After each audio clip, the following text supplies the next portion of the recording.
नमस्कार दोस्तों, स्वागत है आपका आपके अपने YouTube चैनल नोबल आई-18 पे। इस वीडियो में मैं बात करने वाला हूँ कोची शिपयार्ड लिमिटेड 2021 रिक्रूटमेंट के बारे में। कोची शिपयार्ड ने इस रिक्रूटमेंट को लास्ट टाइम जो निकाला था वो था 2018 में, इन द मंथ ऑफ अगस्त, और उसी का एग्ज़ाम उन्होंने कराया था 9th ऑफ सितंबर 2018 में। और उसके बाद उन्होंने जो इंटरव्यू कंडक्ट कराया था वो कराया था अक्टूबर 2018 में, और फाइनल रिजल्ट डिक्लेयर किया था दिसंबर 2018 में। अगर हम बात करें रिक्रूटमेंट प्रोसेस की तो इसे हम बहुत ही फास्ट रिक्रूटमेंट प्रोसेस कहेंगे, one of the fastest recruitment process. अगर आपको जॉब सिक्योर करनी है मिनिमम टाइम में तो ये शायद आपके लिए एक सही फॉर्म होने वाला है। हम धीरे धीरे बात करते हैं इन सारी चीज़ों के बारे में, क्योंकि जो 2018 वाला पेपर था वो मैंने खुद उसमें अपीयर किया था, मेरा रिटन क्वालिफाई था, मैं इंटरव्यू देने गया था, मैं फाइनल मेरिट लिस्ट में आउट हो चुका था। इस बार जो वैकेंसीज आई हैं वो आप स्क्रीन पे देख पा रहे हैं। सिविल की 2 वैकेंसी हैं, इलेक्ट्रिकल की 19 वैकेंसी हैं, इलेक्ट्रॉनिक्स की 2, मैकेनिकल की 37 वैकेंसी हैं रिस्पेक्टिवली। डिफरेंट डिफरेंट ब्रांचेस की आप स्क्रीन पे वैकेंसीज देख पा रहे हैं। ये चीज़ें ऐसी हैं जो आप रिक्रूटमेंट में क्लियरली अंडरस्टैंडेबल हैं, आप आराम से अंडरस्टैंड कर सकते हैं। हम आगे बढ़ते हैं इंपॉर्टेंट फैक्टर्स और पॉइंट्स के बारे में। इसके सेकंड इंपॉर्टेंट पॉइंट पे मैं बात करने वाला हूँ, जो कि है compensation and benefits place of posting. ठीक है, अगर हम बात करें कंपनसेशन, तो आपको जैसे ही आप इसका रिक्रूटमेंट प्रोसेस को कंप्लीट करेंगे और आपको ज्वाइनिंग मिलेगी, वो मिलेगी एग्जीक्यूटिव ट्रेनी की, और आपको एक कंसोलिडेटेड अमाउंट मिलेगा जो कि है 50,000। अगर आपकी नाइट शिफ्ट वगैरह लगती है तो मैक्सिमम आप 3,000 पर मंथ तक एक्स्ट्रा ले सकते हैं। और जैसे ही आपकी ट्रेनिंग कंप्लीट हो जाएगी 1 साल के बाद, तो आपको ज्वाइन करा दिया जाएगा एक इवन ग्रेड पे, जो कि है इनके यहाँ पर असिस्टेंट मैनेजर। उस ग्रेड पे आपका बेसिक रहने वाला है 40,000, जो कि 3% के इंक्रीमेंट पे चलता है।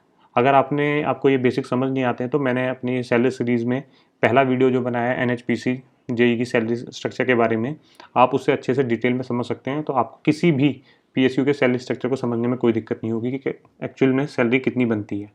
इन्होंने लिखा हुआ बेसिक पे 40,000 है, DA इन्होंने 23.2 लिया, जो कि अब बढ़ के ज़्यादा हो चुका है, HRA चेंज हो चुका है, पर्क्स एंड अलाउंसेस आपके 35% ही रहने वाले हैं, और अदर बेनिफिट्स इन्होंने डायरेक्टली मेंशन कर रखा है कि 40,501 है। तो इन्होंने जो CTC दिया है अप्रॉक्स वो 13 लाख है। CTC होता है कॉस्ट टू कंपनी। इसका मतलब ये बिल्कुल भी नहीं है कि ये सारा अमाउंट आपकी जेब में आने वाला है। इसमें आपके अदर बेनिफिट्स में आपके मेडिकल रिम्बर्समेंट वगैरह, फ़ोन बिल, ये सारी चीज़ें डायरेक्टली और इनडायरेक्टली आपको बेनिफिट जो कंपनी दे रही है उन्होंने इसे कंसिडर कर लिया है। आप ये बिल्कुल ना समझें कि आपको इन हैंड 1,12,000 मिलने वाले हैं। अब हम अगले पॉइंट पे बढ़ते हैं। जो हमारा टेंटेटिवली शेड्यूल है वो दिसंबर 2021 में है। आपको इंटरव्यू वगैरह ये कंडक्ट करा देंगे। टोटल 6 साल का ये बॉन्ड होने वाला है, जिसमें 5 लाख का ये बॉन्ड होगा। आपको 6 साल कंपनी सर्व करनी पड़ेगी, 1 साल ट्रेनिंग पीरियड की, 5 साल ट्रेनिंग पीरियड के बाद की। डायरेक्ट कॉस्ट होने वाली है एप्लीकेशन फ़ी की, वो होने वाली है 750। मैंने डायरेक्ट वर्ड इसलिए यूज़ किया है क्योंकि मैं फर्दर आपको एक्सप्लेन करने वाला हूँ कि इस एग्ज़ाम को देने की आपको कितनी कॉस्ट पड़ने वाली है। शायद बहुत सारे स्टूडेंट फॉर्म भरते टाइम इस चीज़ को एनालाइज नहीं करते हैं। तो चलिए इसकी इंपॉर्टेंट डेट्स की बात कर लेते हैं। 6 अक्टूबर को ये फॉर्म स्टार्ट हुआ है, 27 तक रहने वाला है। इसी के बीच को आप इस फॉर्म को अप्लाई कर सकते हैं। ये मेरा एडमिट कार्ड है 2018 का, मैंने अभी देखा इसे। तो इसमें अगर मैं डेट देखूं, ये अगस्त 2018 में फॉर्म आया था, 9th ऑफ सितंबर 2018 को इसका एग्ज़ाम कंडक्ट हुआ था। ये मेरा इंटरव्यू कॉल लेटर है। इसमें आप देख सकते हैं मेरा जो इंटरव्यू कंडक्ट हुआ था 26 अक्टूबर 2018 को इंटरव्यू था, ये आपका कोची में। फाइनल रिजल्ट इसका आ चुका था दिसंबर 2018 में। पहली बात तो ये जो फॉर्म है ये गोल्डन अपॉर्चुनिटी है, स्पेशली उन बच्चों के लिए जिनके प्रिपरेशन बहुत अच्छी है। और सेकंड, वो फाइनेंशियली स्टेबल है। फाइनेंशियली स्टेबल से मेरा मतलब है कि हाँ, वो इस चीज़ को अफोर्ड कर सकते हैं केरला जाके वहाँ पर एग्ज़ाम देने को। डिटेल में बात करते हैं, स्टार्ट करते हैं। अगर मैं बात करूँ एग्ज़ाम डेट की, तो क्लियरली इन्होंने मेंशन कर रखा है एग्ज़ाम जो है आपका होने वाला है थर्ड वीक ऑफ नवंबर। ठीक है, और इसके एग्ज़ाम सेंटर सारे के सारे केरला में होने वाले हैं। एक जो एप्लीकेंट है, मैं कंसीडर कर रहा हूँ वो दिल्ली से बिलोंग करता है, क्योंकि मैक्सिमम क्राउड जो है वो दिल्ली में है, प्रिपरेशन कर रहा है या फिर उसी के आसपास रहता है। तो मैं जनरलाइज जो लोकेशन लेने वाला हूँ वो दिल्ली है। सारी चीज़ें दिल्ली के रिस्पेक्ट में होने वाली हैं। केरला जाने के लिए ऑलमोस्ट आपको 48 आवर्स की जर्नी तय करनी पड़ेगी। अगर आप फाइनेंशियली बहुत स्टेबल हैं तो आप फ्लाइट ले सकते हैं, अदरवाइज नॉर्मल किसी के लिए भी ये जर्नी जो पड़ने वाली है वो 1200 डायरेक्ट टिकट्स में पड़ने वाली है, to and fro. Job location जो है सारी अच्छी हैं, कोची है, मुंबई है, कोलकाता है, अंडमान एंड निकोबार में, और बाकी छोटी मोटी लोकेशंस और भी हैं। आपकी पोस्टिंग कहीं भी हो सकती है। ऑलमोस्ट सारी जगह जो भी हैं अच्छी लोकेशंस हैं। जॉब प्रोफाइल मैकेनिकल के लिए बहुत अच्छी है, आपको बहुत कुछ सीखने को मिलने वाला है इसमें। अगर हम मैकेनिकल की बात करें, ये बिल्कुल कोर जॉब कह सकते हैं मैकेनिकल की। आपको यहाँ पर बहुत कुछ सीखने के लिए मिलेगा। और एग्ज़ाम पैटर्न जो है इन्होंने 2 पार्ट में डिवाइड किया है। पहला पार्ट है आपका फेज़ 1। फेज़ 1 जो है 60 मार्क्स का रहने वाला है। सब्जेक्ट बेस्ड होगा पोर्शन, वो होगा 40 मार्क्स का। General awareness 5 marks, numerical ability 5 marks, reasoning ability 5 marks. Last time जब इन्होंने एग्जाम कंडक्ट कराया था तो इन्होंने सब्जेक्ट बेस्ड को 40 मार्क्स ना रख के 50 मार्क्स किया था, और टोटल जो फेज़ 1 का एग्जाम था वो 70 मार्क्स का था, और फेज़ 2 जो था 30 मार्क्स का था। इस बार इन्होंने थोड़ा सा चेंज किया है। अगर लास्ट टाइम की मैं बात करूं, आप सबके माइंड में डाउट, सबसे पहला क्वेश्चन जो आता है कि हाँ इसकी कट ऑफ कितनी रही थी, तो मुझे जो अच्छे से अपनी याद है, ओबीसी कैटेगरी की जो कट ऑफ रही थी वो 70 मार्क्स में थे। तो उस टाइम 70 मार्क्स का था फेज़ 1, 52 मार्क्स ओबीसी की कट ऑफ रही थी, और मेरे एग्जैक्टली 53 मार्क्स थे, और उस रेंज में बहुत सारे बच्चों के वो मार्क्स थे। ठीक है। फेज सेकंड की बात करें, फेज सेकंड इस बार 30 मार्क्स ना होकर 40 मार्क्स है, जिसमें को इन्होंने फर्दर 3 पार्ट में डिवाइड किया है। ग्रुप डिस्कशन 10 मार्क्स का है। राइटिंग स्किल्स 10 मार्क्स की इन्होंने ऐड करी है, लास्ट टाइम राइटिंग स्किल्स नहीं थी। पर्सनल इंटरव्यू अभी भी 20 मार्क्स का है। अब मैं बात करने वाला हूँ बेनिफिट्स एंड डीमेरिट्स के बारे में।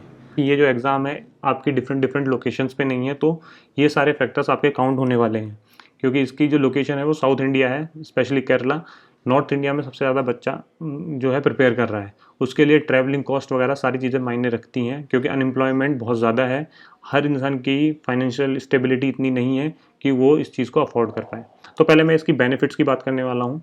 बेनिफिट जो है, नंबर ऑफ़ कैंडिडेट्स जो होने वाले हैं इस एग्ज़ाम को देने के लिए, वो बहुत बहुत कम होने वाले हैं, क्योंकि जब एग्ज़ाम इतनी दूर होता है तो नंबर ऑफ़ कैंडिडेट्स जो है ड्रास्टिकली डिक्रीज़ हो जाते हैं। अगर नंबर ऑफ़ कैंडिडेट डिक्रीज़ होंगे तो सिलेक्शन प्रोबेबिलिटी डेफिनेटली इंक्रीज़ होने वाली है। अगर आप एवरेज स्टूडेंट हैं और आपको 2 महीने का टाइम मिल रहा है, आप इसी डायरेक्शन में पढ़ाई कर रहे हैं, तो आपके बहुत ब्राइट चांसेस हैं। ठीक है। और एक बेनिफिट है कि आप अगर इसमें सेलेक्ट होते हैं तो आपको बहुत कुछ सीखने को मिलेगा। एक बेनिफिट आपका ये है, जो रिक्रूटमेंट प्रोसेस है वो बहुत फास्ट है, उस कैटेगरी में फॉल करता है कि जो बहुत जल्दी ज्वाइनिंग देता है आपको। और एक बेनिफिट आपका ये है सैलरी स्ट्रक्चर। सैलरी स्ट्रक्चर इसका बहुत अच्छा है, आपको बहुत सारे बेनिफिट्स मिलने वाले हैं। ठीक है, एक डिसेंट अमाउंट की सैलरी देता है ये। और जो हम कह सकते हैं इसके डीमेरिट्स इसकी कॉस्ट ऑफ एग्ज़ाम होने वाली है, क्योंकि जो बेसिकली जो एप्लीकेंट को कॉस्ट पड़ने वाली है, डायरेक्ट इनडायरेक्ट कॉस्ट मिला के, डायरेक्ट कॉस्ट तो आपकी हो गई है 750 डायरेक्टली जो आपने फॉर्म भरोगे, लेकिन वो डायरेक्ट कॉस्ट है। इस एग्ज़ाम को एक देने के लिए आपकी जो कॉस्ट होने वाली है, मैं लमसम आपको आइडिया दे देता हूँ, जो नॉर्मली स्टूडेंट कैलकुलेट नहीं करते हैं फॉर्म भरने से पहले। टिकट की कॉस्ट आप मिनिमम अगर स्लीपर में भी जाएंगे 200 आपको 1200 के अराउंड पड़ जाएगा। थोड़ा बहुत आप ट्रेन में खाना पीना इधर उधर तो 800 रुपये, और लॉजिंग वगैरह भी। ट्रैवलिंग कॉस्ट जो लोकली आप ट्रैवल करेंगे इधर से उधर, उधर से इधर, ठीक है, वो आपको 500 के अराउंड पड़ी जानी है।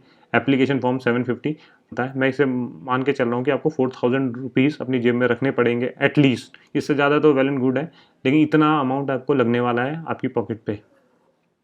टाइम कंजम्पशन बहुत ज़्यादा होने वाला है। 2 दिन आपके जाने के होने वाले हैं, एक दिन आपका एग्ज़ाम दोगे, उसी दिन आप निकलोगे, तब भी आपको 5 दिन का पूरा टाइम लगने वाला है इस एग्ज़ाम को देने में। तो बहुत सारे लोग इस फैक्टर को देख के, और ऊपर फर्स्ट फैक्टर को देख के एवरेज स्टूडेंट और जिन्हें अपने ऊपर कॉन्फिडेंस नहीं है और फाइनेंशियली इतने स्टेबल नहीं है, तो वो प्लान ड्रॉप कर देते हैं। जनरली ये चीज़ मैंने फेस की है, देखा है मैंने कई बच्चों को कि बहुत अच्छी नॉलेज भी है पर फाइनेंशियली स्टेबल नहीं है, तो वो अफोर्ड नहीं कर पाते। तो इसी वजह से नंबर ऑफ़ एप्लीकेंट्स जो है बहुत कम हो जाते हैं, और नंबर ऑफ़ चांस जो है किसी पर्टिकुलर एप्लीकेंट का वो बहुत ज़्यादा बढ़ जाता है। और ये चीज़ रियलिटी भी है कि साउथ इंडिया में कंपटीशन इतना नहीं है, क्योंकि वहाँ पर प्राइवेट सेक्टर को ज़्यादा तवज्जो दी जाती है गवर्नमेंट सेक्टर से ज़्यादा, और वहाँ लोग इतना प्रिपेयर नहीं करते हैं जितना यहाँ नॉर्थ इंडिया में करते हैं। ऐसा मेरा पर्सनल ओपिनियन है। सर्विस बॉन्ड जो होने वाला है वो 5 ईयर्स का होने वाला है। ये ट्रेनिंग कंप्लीट करने के बाद 5 लाख का बॉन्ड होगा टोटल। ठीक है। तो अब मैं अपना व्यू देना चाहता हूँ कि किस स्टूडेंट को ये अप्लाई करना चाहिए, किसको नहीं। सबसे पहले, अगर आपकी प्रिपरेशन एवरेज है, ठीक है, और आप फाइनेंशियली स्टेबल हैं, तो डेफिनेटली आपको जाना चाहिए। आपको नहीं सोचना चाहिए कि होगा नहीं होगा, क्योंकि आपको नहीं पता है, आप कहीं हो सकता है ये आपका दिन हो। ठीक है, बहुत सारी चीज़ें उस चीज़ पे डिपेंड करती हैं कि जो आपने पढ़ा हो सकता है वही चीज़ पूछ ले। किसी भी एग्ज़ाम में किसी भी चीज़ की श्योरिटी नहीं होती, आपको रिस्क लेना पड़ता है। और अगर आप प्रिपेयर कर रहे हो तो डेफिनेटली आप एग्ज़ाम के लिए प्रिपेयर कर रहे हो, ना ही घर में जॉब मिलने वाली है कहीं भी किसी भी एग्ज़ाम में, और ना ही घर पे कोई पेपर लेने वाला है। आपको डिफरेंट डिफरेंट लोकेशन पर ट्रैवल करना पड़ेगा। जब मैं अनएम्प्लॉयड था, मैं 2 बार खुद तमिलनाडु गया था अपने एग्ज़ाम देने। एक टीआरबी का एग्ज़ाम देने गया था, और एक आईओसीएल से रिलेटेड कोई सब्सिडरी थी उसका एग्ज़ाम देने गया था। एक बार मैं शिलोंग रिव्यू देने गया था नेपको का। एक बार मैं एनआरएल का एग्ज़ाम देने गया था गुवाहाटी। तो मैंने भी बहुत ट्रैवल किया था क्योंकि, और एक बार इवन मैं जम्मू आया था, राइट। मैंने डिफरेंट डिफरेंट लोकेशंस पे ट्रैवल किया है एग्ज़ाम्स के लिए। जिस दिन था उस दिन मेरा सिलेक्शन हुआ, ऐसा नहीं है उस टाइम मेरी बहुत अच्छी तैयारी हो कि भाई मैं फोड़ दूंगा। मेरी हमेशा तैयारी एवरेज रहती थी, बस मैं कभी भी एग्ज़ाम छोड़ता नहीं था। अगर मैं एग्ज़ाम नहीं दूंगा तो डेफिनेटली श्योर है सिलेक्शन नहीं होगा। सिलेक्शन होने की प्रोबेबिलिटी तभी पॉसिबल है जब मैं एग्ज़ाम में अपीयर करूँगा। तो मेरी राय हमेशा ये रहती है कि अगर आप थोड़ा सा भी अफोर्ड कर सकते हैं तो डेफिनेटली आपको एग्ज़ाम देना चाहिए, बिल्कुल मिस नहीं करना चाहिए। अगर आपकी फाइनेंशियल कंडीशन कुछ ज़्यादा ही प्रॉब्लम कर रही है तो डेफिनेटली आप इसे ना भरें तो बेटर है। लेकिन ये आपकी ग्रोथ के लिए बहुत अच्छी कंपनी होने वाली है, स्पेशली मैकेनिकल के लिए। तो मैं आपसे यही रिक्वेस्ट करता हूँ, अगर आप थोड़ा सा भी अफोर्ड कर सकते हैं इसे तो डेफिनेटली इस एग्ज़ाम को दें। अगर आप नहीं कर सकते हैं तो डेफिनेटली इसे भरे भी ना, वो आपके 750 रुपीज़ बेकार हो जाएंगे। और किसी भी टाइप की कोई क्वेरी हो आप मेरे टेलीग्राम ग्रुप से जुड़ सकते हैं। मैं इसका लिंक दे दूंगा नोबल IITN टेलीग्राम ग्रुप का, ताकि मैं आपसे ईजिली वहाँ कॉन्टैक्ट कर सकूँ। क्योंकि बहुत सारे बच्चों के मेरे पास मैसेजेस और मेल वगैरह आ रहे थे नोट्स के लिए। तो मैं बताना चाहता हूँ अभी करंटली मैं लीव पे हूँ। जैसे ही मैं अपनी लोकेशन पे पहुँचूँगा मैं आप लोगों के साथ अपने नोट्स शेयर कर लूँगा। अभी मेरे लिए पॉसिबल नहीं हो पा रहा है क्योंकि मैं अभी छुट्टी आया हुआ हूँ 24 तक। अगर आपको ये इन्फॉर्मेशन वर्थ लगती है और यूज़फुल लगती है, प्लीज़ लाइक करें, सब्सक्राइब करें और शेयर करें। Thank you.